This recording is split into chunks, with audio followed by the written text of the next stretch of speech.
Everyone, कैसे हैं आप सब लोग। माई सेल्फ तुषार एंड आज इस वीडियो में बात करेंगे आपके synthesis of the thyroid hormone. जो हमारा पिछला वीडियो था that was about the thyroid gland.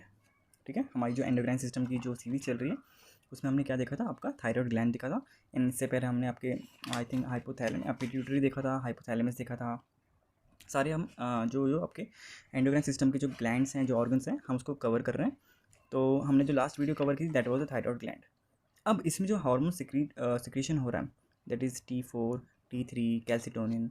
ठीक है, इनका सिंथेसिस होता कैसे है, ठीक है, उसके बारे में डिटेल में पढ़ेंगे। काफ़ी इंपॉर्टेंट टॉपिक है, तो उसको अच्छे से पढ़ेंगे। एंड आई गारंटी कि आपको लास्ट तक ये अच्छे से याद हो जाएगा, इसके कॉन्सेप्ट्स आपको अच्छे से याद हो जाएंगे। ठीक है, तो वीडियो को स्टार्ट करते हैं। तो सिंथेसिस से पहले थोड़ी इसकी हिस्टोलॉजी पढ़ लेते हैं, मतलब इसका थोड़ा एक ब्रीफ देख लेते हैं कि क्या है आपका थायराइड ग्लैंड। ठीक है, एंड उसके हॉर्मोन्स के बारे में। तो आपको यहाँ पे दिख रहा है, यहाँ पे मैंने क्या लिखा है, हिस्टोलॉजी। डेट इज सेल का कैसा फॉर्मेशन आ जाता है आपके थायराइड ग्लैंड के अंदर। इसके अंदर क्या है आपका, सबसे पहले ये जो सर्कल है बड़ा सा, इसको हम क्या बोलते हैं, आपका फॉलिकल बोलते हैं। इस फॉलिकल के अंदर आपके एजिस में आपकी किसके लिए आपकी जो एपिथेलियल सेल्स होती हैं वो कौन सी होती हैं, आपकी फॉलिकुलर सेल्स होती हैं। और उसके अंदर आपको जो रेड कलर का पोर्शन दिख रहा है वो क्या है, आपका थायरोग्लोबुलिन। ठीक है, एंड इसके साइड में आपको जो ब्लू कलर के दिख रहे हैं छोटे छोटे सेल्स, इनको हम क्या बोलते हैं, पैरा फॉलिकुलर सेल्स। ये तो आपका फॉलिकुलर सेल्स अंदर है, फॉलिकल के अंदर। एंड इसके जो बाहर है उसको क्या बोलते हैं, पैरा फॉलिकुलर सेल्स। क्लियर। तो ये तो हो गया इसकी हिस्टोलॉजी। इसके बाद आपको जो हॉर्मोन्स हैं, 3 हॉर्मोन्स हैं, T3, T4 और कैल्सिटोनिन। कैल्सिटोनिन बाद में देखेंगे, पहले T3 और T4 के बारे में बात करते हैं। तो इसकी पोटेंसी क्या है, मतलब इसका इफेक्टिवनेस कैसा है। तो यहाँ पे क्या लिखा है कि potency of T3 is 4 times more than T4। ठीक है, मतलब आपका T3 ज़्यादा पोटेंट है T4 के कंपैरिजन में। वैसे ही T4 acts for a longer period than T3। ठीक है, ये कम पोटेंट है T4 लेकिन लॉन्ग ड्यूरेशन तक काम करता है। T3 acts on the target cells immediately, मतलब फटाफट एक्ट करता है T3, and T4 act slowly. Clear. तो ये आपको पता चल गया पोटेंसी के बारे में, T3 और T4 के बारे में। नेक्स्ट है इसका हाफ लाइफ कितना है। जो आपका T4 है उसका हाफ लाइफ कितना है, 7 डेज़ है, काफ़ी टाइम है। जबकि अगर जो T3 है that is for 10 to 24 hours. Clear. Next है आपका रेट ऑफ सिक्रीशन, कि आपके जो ग्लैंड से जो आपके सेल्स हैं इसमें से जो सिक्रीशन हो रहा है आपके हॉर्मोन्स का वो कितना हो रहा है। तो यहाँ पे क्या लिखा है, आपको जो T4 है ये है 80 to 90 micrograms per day. T3 क्या है, 4 to 5 micrograms per day. And आपको जो रिवर्स T3 है ये क्या है, 1 to 2 माइक्रोग्राम्स पर डे। ठीक है, उसके बाद आते हैं आपके प्लाज्मा लेवल। आपके प्लाज्मा में मतलब आपके ब्लड में कितना लेवल है इसका, इस हार्मोन का। टोटल T3 आपका कितना है, 0.12 माइक्रोग्राम पर DL।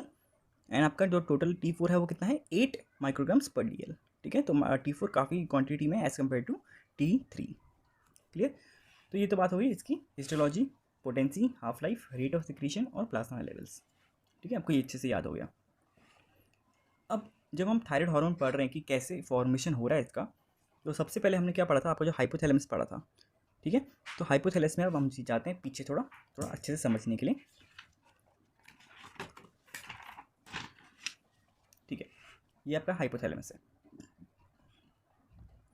इसके जो हॉर्मोन्स थे, आपको सेकंड हार्मोन अगर याद होगा, अगर आपने हमारे से पढ़ा है तो उसमें क्या लिखा है, आपका thyrotropin releasing hormone that is TRH। जो उसका क्या काम था, it stimulates the pituitary gland for releasing thyroid stimulating hormone. मतलब इसका काम क्या था कि ये जो हार्मोन कहाँ पे एक्ट करता है, आपके पिट्यूटरी ग्लैंड पे। ठीक है, इसके बाद हमने जब पिट्यूटरी पढ़ा था तो हमने देखा था कि आपका जो एंटीरियर पिट्यूटरी था वो हार्मोन क्या रिलीज कर रहा था, आपका थायराइड स्टिमुलेटिंग हार्मोन यानी TSH। तो जो ऊपर से हार्मोन आया आपके हाइपोथैलेमस से, वो उसने एक्ट किया आपके एंटीरियर पिट्यूटरी पे, और उसने फिर क्या रिलीज़ किया, आपका stimulates the thyroid hormone for releasing its own hormone that is thyroxine, मतलब T4। तो ये जो TSH है, थायराइड स्टिमुलेटिंग हार्मोन, ये अब एक्ट किस पे करेगा, आपके ये थायराइड पे एक्ट करेगा। एंड उससे थायराइड क्या निकालेगा, इट विल रिलीज इट्स आपका जो थायराइड हार्मोन है T3 T4 ये सब। ठीक है, तो यहाँ पे वही लिखा है मैंने कि जो TRH है that is release by hypothalamus. ठीक है, it stimulates the anterior pituitary to release TSH that is anterior pituitary.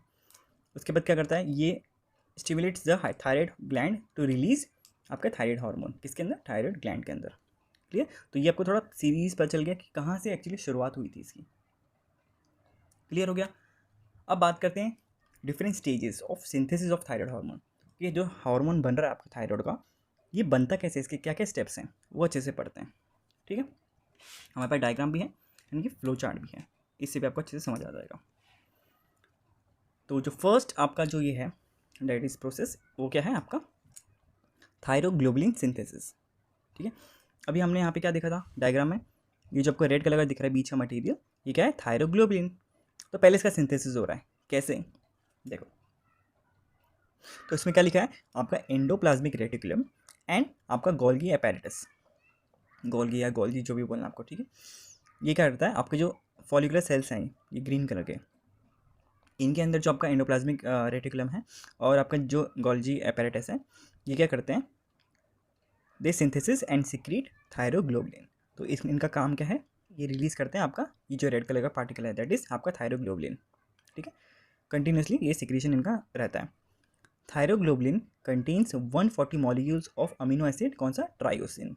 And ये ट्रायोसिन आगे बहुत हेल्पफुल होगा, हम देखेंगे इसे। तो आपको बेसिक ये तो पता चल गया था थायरोग्लोबुलिन सिंथेसिस कैसे हो रहा है और कौन कर रहा है। इसके बाद क्या होता है, नेक्स्ट जो स्टेप है आपका that is the iodide trapping. ठीक है, आपके जो हेडिंग के नाम है ये ज़रूर से याद रखना, बहुत इंपॉर्टेंट है। क्लियर। तो आयोडाइड ट्रैपिंग में क्या हो रहा है, आपका iodide is actively transported from blood into the follicular cells against the electrochemical gradient. पहले मैं पढ़ लेता हूँ फिर आपको समझाता हूँ। ठीक है, iodide is transported into the follicular cells along with sodium by sodium iodide symport pump. इसने क्या बोला, सिंपल सा, अब आपका देखो आपके जो ब्लड में आयोडाइड चल रहा है, आपको ये मैं डायग्राम से भी दिखाता हूँ। ठीक है, और आपको अच्छे से इजीली क्लियर होगा। यस, ठीक है, ये आपका ब्लड वेसल है, ये आपका प्लाज्मा है। ठीक है, आपके प्लाज्मा में आपको ये आई माइनस दिख रहा है, दैट इज आपका आयोडाइड है ये। अब क्या होगा, ये आयोडाइड क्या करेगा, इसको आना है इसके अंदर। ठीक है, तो इसलिए क्या बोल रहा है, आयोडाइड की ट्रैपिंग करनी है हमें। तो आयोडाइड की ट्रैपिंग करने के लिए क्या करेंगे, आयोडाइड डायरेक्ट तो अंदर आ नहीं सकता क्योंकि पहले से यहाँ पे आयोडीन काफ़ी है, अब प्लाज्मा में कम है, तो ज़्यादा से कम में डालने, मतलब देखो ऑस्मोसिस या डिफ्यूजन कैसे होता है, जो क्वांटिटी ज़्यादा होती है वो चले जाती है कहाँ पे, आपकी जहाँ पे क्वांटिटी कम है। पर यहाँ पे उल्टा करना है हमें, जो आपका आयोडीन यहाँ पे कम है, यहाँ पे ज़्यादा है, लेकिन फिर भी हमें यहाँ से इधर डालना है। तो इसके लिए क्या होगा आपका, we are acting against the electrochemical gradient. ठीक है, तो इसके लिए हमें कुछ एनर्जी लगेगी एंड यहाँ पे कोई पंप होना चाहिए। ठीक है, तो अब नेक्स्ट डायग्राम आपको दिख रहा है, इसको मैंने इस रीजन को इनलार्ज कर दिया है। ठीक है, इस रीजन को इनलार्ज कर दिया यहाँ पे। तो ये आपका फॉलिकुलर सेल है, ये आपका प्लाज्मा का है जिसमें वेसल है, एंड ये आपका थायरोग्लोबुलिन है। तो आयोडीन को यहाँ से यहाँ भेजना है, तो उसके लिए हमें पंप चाहिए। ठीक है, इस पंप को हम क्या बोलते हैं, हम बोलते हैं सोडियम आयोडाइड सिंपोर्ट पंप, या आयोडाइड पंप भी बोलते हैं इसे। ठीक है, तो ये पंप रिक्वायर्ड है आयोडीन को यहाँ से यहाँ फेंकने के लिए। पर फिर भी पंप अकेला नहीं मतलब जो आपका आयोडीन है, सॉरी आयोडाइड है, वो अकेला यहाँ से ट्रेवल नहीं कर सकता। फिर क्या होता है, अब देखो यहाँ पे है आपका आई माइनस, क्लियर से बता रहा आपको। ठीक है, यहाँ पे आपका आई माइनस दैट इज आयोडाइड, अभी अकेला तो जा नहीं सकता, तो आपके इस प्लाज्मा में Na+ भी है प्रेजेंट। ठीक है, आपका सोडियम भी प्रेजेंट है। अब सोडियम क्या बोलता है, इसकी पहचान है इसके साथ, आपके जो पंप है इसके साथ। ठीक है, ये समझो गेट है ना, क्योंकि तो इसकी पहचान है, तो ये क्या बोलता है आयोडाइड से कि तुम मेरे साथ चलो, तुम आराम से अंदर पहुंच जाओगे। तो ऐसा ही होता है, ये अपने साथ इसको कैरी करके अंदर लेके जाता है, वापस आपका Na अपनी जगह पे आ जाता है, और आपका आई अंदर इस वे में अंदर आ जाता है, किसकी हेल्प से, आपके सोडियम की हेल्प से। ठीक है, इसलिए इसका नाम भी आप क्या देखेंगे, sodium iodide symport pump. Clear. उसके बाद क्या होता है, अब आपका आई यहाँ पे पहुँच गया है। ठीक है, आयोडाइड आपका पहुँच गया है, लेकिन अब क्या होगा, देखो हमारा नेक्स्ट जो स्टेज है वो स्टार्ट हो जाता है यहाँ से। इसमें क्या लिखा है, ऑक्सीडेशन ऑफ आयोडाइड। क्या बोल रहा है, आपके आयोडाइड को ऑक्सीडेशन करना पड़ेगा उसका, क्यों, क्योंकि iodide must be oxidised to elementary iodine. क्या बोल रहा है कि आयोडाइड को आयोडीन में कन्वर्ट करना पड़ेगा। क्यों? Because only iodine is compatible of combining with tyrosine. Tyrosine हमने कहाँ देखा था? अभी हमने पढ़ा था ना, हमने बोला बहुत इंपॉर्टेंट है। आपका जो थायरोग्लोबुलिन है ये खुद ही बना किससे है? 140 molecules of amino acid of tyrosine. तो ये ट्रायोसिन कहाँ प्रेजेंट है? आपके इधर ही प्रेजेंट है। किसके अंदर? थायरोग्लोबुलिन के अंदर, मतलब उसी से बना है वो थायरोग्लोबुलिन। ठीक है, तो आपको हार्मोन बनाना है, उसके लिए आपको ट्रायोसिन को किसके साथ मिलाना है? आयोडीन के साथ मिलाना है, आयोडाइड के साथ नहीं मिलाना है। तो इसलिए पहले आयोडाइड को हमें कन्वर्ट करना है किसमें? आयोडीन में। ठीक है, इसमें लिखा है the oxidation of iodide into iodine occurs inside the follicular cell in the presence of thyroid peroxidase. ठीक है, तो ये आपका एंजाइम है, कौन सा? थायराइड पर ऑक्सीडेज। इस एंजाइम के प्रेजेंस में आपका आयोडाइड किस में कन्वर्ट हो जाएगा? आपके आयोडीन में कन्वर्ट हो जाएगा। और कहाँ पे हो रहा है ये? फॉलिकुलर सेल्स में हो रहा है, मतलब आपके ग्रीन कलर के सेल्स में हो रहा है। तो यहाँ पे हम ऐसे कैसे शो करेंगे? कुछ इस वे में शो करेंगे। एक एरो है, ठीक है, और यहाँ पे मैंने लिख दिया I2, दैट इज आपका आयोडीन। तो ये मैंने आपको I2 लिख दिया यहाँ पे। ठीक है, दिख रहा है ना आपको? I माइनस से अब ये बन गया I2।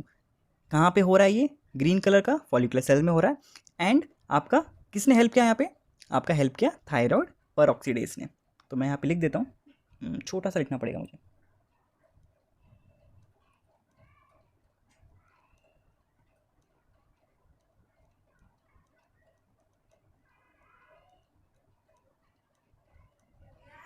ठीक है, तो आपको यहाँ पे दिख रहा है थायराइड पर ऑक्सीडेज में लिखा है, काफ़ी छोटा सा लिखा है, पर आप समझ गए होंगे प्रोसेस से कि मैंने ऊपर लिखा है कि पहले आयोडीन NaCl के साथ अंदर घुसा।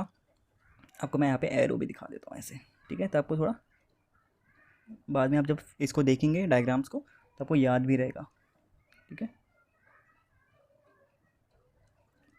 ठीक है, आयोडीन के NaCl के साथ आया अंदर, Na तो वापस चला गया अपना, I आ गया अंदर। अब I को कन्वर्ट करना है हमें I2 में, जिसके लिए हमें क्या चाहिए था? थायराइड आपका पर ऑक्सीडेज। क्लियर होगी बात? देखो, तो अपना हमारा 3 प्रोसेस कंप्लीट हो गया। थायरोग्लोबुलिन सिंथेसिस, आपका आयोडाइड ट्रैपिंग और ऑक्सीडेशन ऑफ आयोडाइड। क्लियर हो गई? नेक्स्ट प्रोसेस में हम बढ़ते हैं, दैट इज आपका transport of iodine into follicular cavity.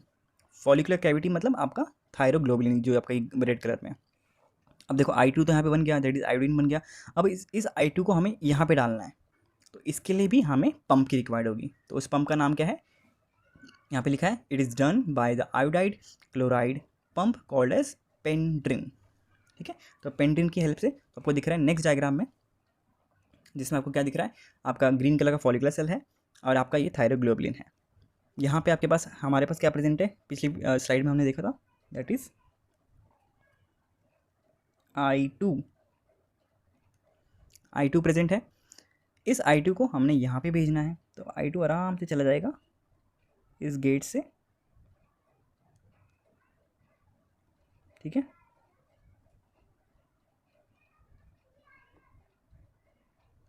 I2 यहाँ पे पहुँच गया। अब ये I2 यहाँ पे पहुँच गया, यानी किसके हेल्प से हुआ? आपके इस वाले पंप से, यानी इस पंप को क्या बोलते हैं? आपका पेंड्रिन। ठीक है, तो यहाँ पे मैं लिख देता हूँ कुछ इस वे में कि ये कौन सा पंप है? आपका पेंड्रिन। ठीक है, तो यहाँ पे मैंने लिख दिया पेंड्रिन है ये। एंड आपका जो ये वाला था that was the sodium iodide symport pump, या उसको आयोडाइड पंप भी बोलते हैं। तो यहाँ पे भी मेंशन कर देता हूँ मैं।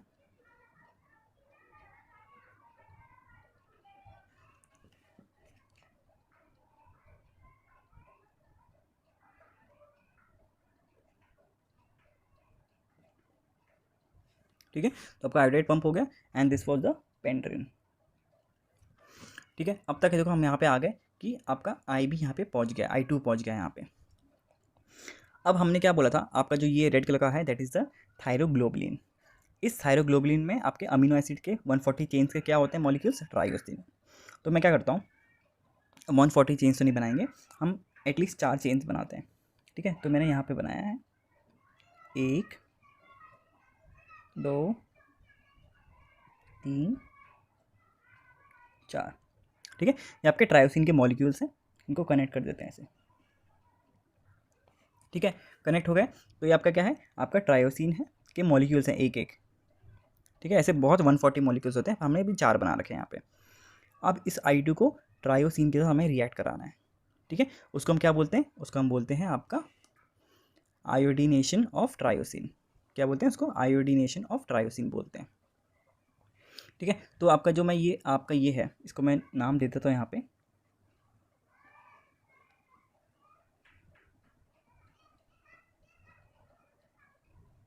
ठीक है। इसको हम क्या नाम देंगे, ट्रायोसिन के मॉलिक्यूल्स हैं, ठीक है। ये यार हट गया, टायरोसिन, ठीक है। टायरोसिन, टायरोसिन, सॉरी मैं ट्रायोसिन बोल रहा था सबसे, सो सॉरी फॉर दैट, ठीक है। टायरोसिन। तो क्या होता है, अब I2 को हमें इस टायरोसिन से मिलाना है, ठीक है, जिससे हमारा आपके ये बनेंगे, क्या बोलते हैं इसको, हार्मोन्स बनेंगे, ठीक है। तो यहाँ पे क्या लिखा है, हमने लिखा है कि ऑक्सीडेशन ऑफ टायरोसिन। तो यहाँ पे लिखा है iodine plus tyrosine is called iodination, ठीक है। इसको इससे हम जब कराएंगे प्रोसेस तो उसका क्या बोलते हैं, आयोडीनेशन बोलते हैं। It takes place in thyroglobulin, हम देख पा रहे हैं, yes it takes place in thyroglobulin, आपका रेड कलर का। This process is accelerated by enzyme iodinase, ठीक है। जब ये रिएक्शन होगा, जैसे मैं इसको लेके जाऊँ इसके साथ, I2 ने इसके साथ रिएक्शन किया, एंड इसको फास्ट किसने किया, इस रिएक्शन को आपके कहाँ गया हमारा आयोडीनेज एंजाइम ने। तो यहाँ पे मैं लिख देता हूँ,